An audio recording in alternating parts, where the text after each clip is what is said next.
میں سب سے پہلے سر محمود غزنوی صاحب آپ کی رائے سے اکتساب کروں گا, کیا فرماتے ہیں؟ دیکھیے ہر چیز کی زیادتی جو ہے وہ تکلیف دہ ہو جاتی ہے.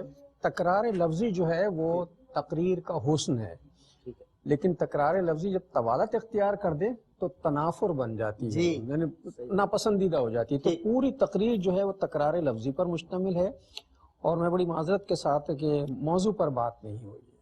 ٹھیک ہے. تو اب ظاہر ہے ایسی صورتحال میں جو ہے وہ اب زیدی صاحب سے پوچھ لیجیے. رضوان زیدی صاحب, انداز, آواز اور مواد. اصل میں سر کی بات کو سیکنڈ کروں گا. اگر ہم ایک تقریر کی حیثیت سے سنیں تو اس میں ہمیں اچھا تاثر قائم ہوا, لیکن کیونکہ وہ موضوع پر نہیں ہے, یعنی کہ بات کرتے کرتے 1.5 منٹ 2.5 منٹ کے اندر آپ 1.5 منٹ تک اصل موضوع پر نہ آئیں تو مسئلہ ہوتا ہے. اور پھر بات ہے کہ جاہلیت نہیں جہالت ہے جو اگر تلفظ کی بات کی جائے تو بہرحال دیگر مقررین دیکھیں کہ کتنا خیال رکھتے ہیں, وہ کس حد تک موضوع پہ رہتے ہیں. آج کے تقریری مقابلے کے دوسرے شہ سوار اور دوسرے کنٹسٹنٹ محمد محسب ہیں, جن کا تعلق ہے آواز انسٹیٹیوٹ آف میڈیا سائنسز سے. آئیے محمد محسب.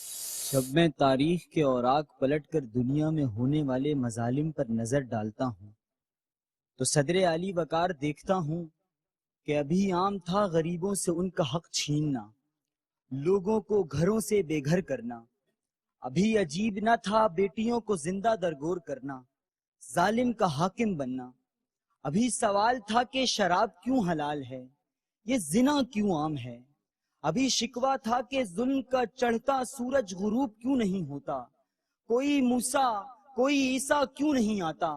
ابھی انسانی خون سستا تھا, ابھی انسان انصاف کو ترستا تھا. ابھی بنت حوا کی عزت محفوظ نہ تھی, ابھی ظالموں کے ظلم کی کوئی حدود نہ تھی. کہ ایسے میں آمد ہوئی سید البشر نور القمر تاجدار کائنات آمنہ کے لال کی, کہ انہوں نے غمزدوں کو سکھایا کہ حالات سے کیسے لڑنا ہے, اپنی عدالت سے سمجھایا کہ انصاف کیسے کرنا ہے, اپنی سخاوت سے بتایا کہ مفلسوں پر رحم کرنا ہے. کہ صدر اعلی وقار انہوں نے زندہ درگور کی جانے والی بیٹیوں کو افضل مقام دے کر رحمت قرار دیا.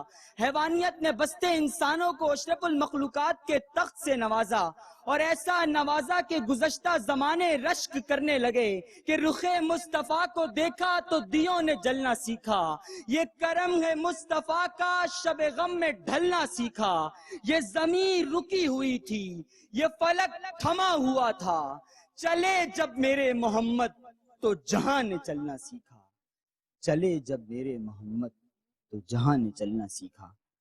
جناب والا, دنیا میں کرب سے نجات کا واحد ذریعہ پیغمبر امن عالم کی اطاعت ہے, لیکن جب ہم نے محسن انسانیت کے احسان کو بھلا دیا تو زوال ہمارا مقدر ٹھہرا.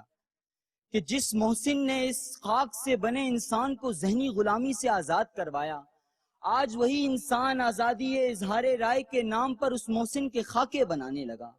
ہم نے بھی انسانیت کے نام پر اس مذہب سے آزادی کا نعرہ لگایا جس کا پیشوا خود محسن انسانیت ہے. لیکن وقت کا تقاضا اب یہی ہے کہ تعلیمات نبوی پر عمل کیا جائے. جب عمل کریں گے تو نسل انسانی کے ماتھے پر ایسے نقوش چمکیں گے کہ آفاق کے فاصلے سمٹ جائیں گے, پہاڑ ریزہ ریزہ ہوں گے اور سمندر ہمیں راستہ دیں گے. جی, یہ تھے محمد محسب, آواز انسٹیٹیوٹ آف میڈیا سائنسز اپنے ادارے کو ریپریزنٹ کر رہے تھے. رضوان زیدی صاحب کی سماعتوں پر کیا اثر انداز ہوا, میں جاننا چاہوں گا. جی محسب کی ایک اچھی تقریر, اور تلفظ کا کہیں کہیں مسئلہ تھا, روسٹم کا اچھا استعمال کیا. اور ایک گزارش تمام آنے والے مقررین سے بھی کہ مصرع دہرانے کی ضرورت نہیں ہے, کہ آپ نے ایک مرتبہ ادا کر دیا, ہم نے سن لیا ہے, تو مصرع دہرانے سے آپ کا وقت بھی ذرا اس میں لگ جاتا ہے اور وہ تاثر اس سرس پر قائم نہیں رہتا. لیکن مجھے تقریر ایک اچھی تقریر لگی. بالکل ٹھیک ہے سر. تقریری اصولوں کے مطابق بہت اچھی ہے, مناسب ہے. اور ایک چیز جو میں کہنا چاہتا تھا, پچھلے پروگرام میں بھی بھول گیا تھا اور ابھی بھی, کہ ہم جب رسول اللہ صلی اللہ علیہ وسلم کا تذکرہ کر رہے ہیں اور نام نامی لیتے ہیں, کیونکہ میں زندگی میں کوشش کرتا ہوں کہ اس میں گرامی استعمال نہ کروں, لیکن اگر گرامی استعمال ہو ہی جائے تو ایک مرتبہ درود پڑھنا واجب ہے. جی صلی اللہ علیہ وسلم. ایک اگر 10 مرتبہ بھی نام لے تو ایک مرتبہ درود پڑھنا واجب ہے. تو درود جو ہے وہ ضرور پڑھ لیا کریں. جب نام لیا آپ نے تو درود پڑھ لینا چاہیے, اور یہ مطلب ادب کا تقاضا بھی ہمارے فرائض میں بھی شامل ہے. کیا بات ہے. ہمارے ساتھی میزبان لاہور اسٹوڈیو سے اکثر نشر کے ہوتے ہیں پروگرام, ان کی مائیت میں سرور حسین نقشبندی وطن عزیز کے بڑے معروف ثنا گو بھی ہیں اور کیو ٹی وی کے اینکر بھی ہیں. وہ کہتے ہیں رحمت کبریا درود میں ہے, قربت مصطفیٰ درود میں ہے, قدسیوں کو بھی حکم ہے اس کا, خود بھی شامل خدا درود میں ہے, خود بھی شامل خدا درود میں ہے. سر کی بات کو میں سیکنڈ کرتے ہوئے ان منظوم اشعار کے ساتھ آخری اور آج کے اس راؤنڈ کے لاسٹ کنٹیسٹنٹ کو دعوت دیتا ہوں, جن کا نام ہے شہباز عارف تابانی, اسکول آف اکاؤنٹنسی سے تعلق رکھتے ہیں. آئیے شہباز عارف. محب کے محبوب کا غلام ہوں صدر علی وقار, محب کے کن پر نور محبوب صفحہ وجود پر وارد ہوا, محب کے اکتب پر قلم نے لوہے محفوظ پر محبوب کی غلامی ہمارے ایمان کا حصہ لکھ دی. محب نے غلام کے دل کو عقل دی تو اس نے محبوب کا آسیہ چھوڑنے سے انکار کر دیا. محب نے محبوب کو باعث تخلیق عالم وجہ تخلیق کائنات بنایا. محب نے محبوب کی محبت کا ایسا باب لکھا جس سے نکلنے والی کرنیں محیط تاریکیوں کے طول کھاتے سایوں کو کھا گئیں اور ہم آسیوں کو غلامی کا صحرا پہنا گئیں کہ کروں تیرے نام پہ جا فدا, نہ بس ایک جاں دو جہاں فدا, دو جہاں سے بھی نہیں جی بھرا, کروں کیا کروڑوں جہاں نہیں, کروں کیا کروڑوں جہاں نہیں. صدر علی وقار, ہم آسیوں کے لیے محبوب کی غلامی ہمارے ایمان کا حصہ ہے. یہی ایمان راشدین کی صداقت, سخاوت, عدالت اور شجاعت میں آیا. یہی ایمان ریگے کربل پر نوکے نیزہ کی انی پہ قرآن پڑھتے ہوئے آیا.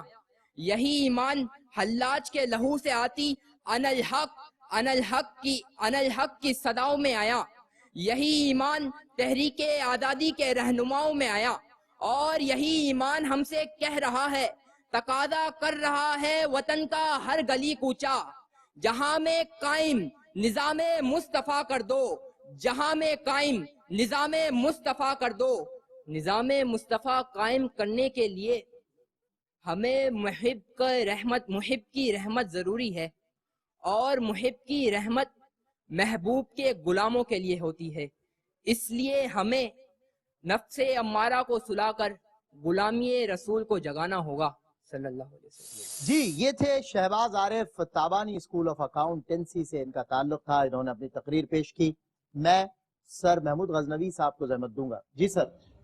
بھائی مسئلہ یہ ہے, تقریر میں میری یہ سمجھ میں نہیں آتا کہ مقررین جو ہیں یا ان کے پس منظر میں جو لوگ بھی ہیں وہ یہ کیوں سمجھتے ہیں کہ جتنے بھاری بھرکم ادق مشکل نامانوس الفاظ استعمال کر اتنا ہی زیادہ اچھی تقریر ہوگی, اتنی ہی زیادہ خراب تقریر ہوگی. صحیح, کیونکہ ان کی ادائی کا پھر دوسرے دیکھیں, مزہ تقریر کا کیا ہے, مزہ کہنے کا جب ہے ایک کہے اور دوسرا سمجھے. لفظوں کو فصیح سے مراد ہے عام فہم لفظ ہونے چاہیے. اور پھر یہ کہ ہمارے یہ جو ساتھی آئے تھے شہباز, انہوں نے ایک چیز ان کے ساتھ بڑی گڑبڑ ہے, اور وہ یہ کہ یہ غین نہیں بولتے, گاف بولتے ہیں. غلامی کو غلامی کہتے رہے ہیں, اور لوہے محفوظ ہے جسے لوہے محفوظ کہا, تھوڑا ایسا سنائی دیا. ہاں, تو وہ لوہا تو جو آئرن ہے وجہ تخلیق نہیں ہے, وجہ تخلیق. تو بہرحال ایسی چیزیں ہیں وہ بتانی ضروری ہے. بالکل ٹھیک ہے. زیدی صاحب کیا کہیے گا؟ میں بالکل سر کی بات کو سیکنڈ کروں گا, کیونکہ وہ جو ہم صوتی آہنگ کی بات کر رہے تھے, اور بیٹا مشق سے اس کو درست کیا جا سکتا ہے. ٹھیک ہے, بعض لوگوں کے ساتھ قدرتی طور پر معاملات ایسے ہوتے ہیں, جیسے کچھ لوگوں کا قاف کی ادائی کا معاملہ درست نہیں ہوتا, تو وہ مشق سے درست کیا جا سکتا ہے. اور آپ نے ایک جگہ بات کی نوکے نیزے کی انی, تو انی تو خود نوک کو کہتے ہیں, نیزے کی انی یہاں یہ مکمل تھا, اس کو نوکے نیزے کی انی اضافی کرنے کی ضرورت نہیں تھی. تلفظ پر توجہ دیں اور عام فہم الفاظ ہوں, تاکہ آپ کی بات آسانی تک پہنچے اور آپ کو بھی آسانی سے یاد ہو.